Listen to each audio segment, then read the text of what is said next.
how to customize display and text size to individual apps on the iPhone 14 series. First, let's go back to the home screen by swiping up at the bottom of the screen. And on the home screen, tap on Settings.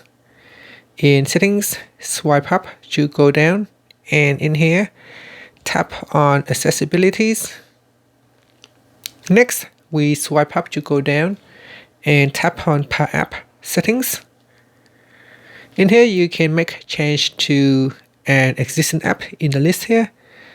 If the app that you want to make changes to is not showing in here, you can tap on Add App. And from the list, select the app that you want to apply the customization. So I'm going to open up Messenger. I'm going to select Messenger and then tap on Messenger in here.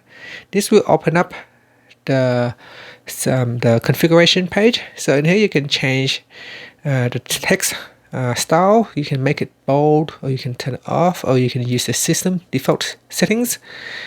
You can increase the text size. You can make it larger or smaller.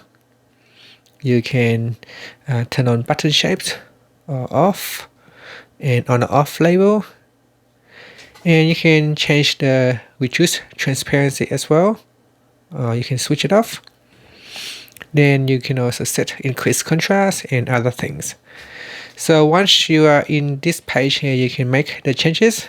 After that, you can tap on the back key, and you can see here any changes that you make to the Messenger app does not apply to Messages or Facebook or any other apps on your device, because we are now making customizations per app settings.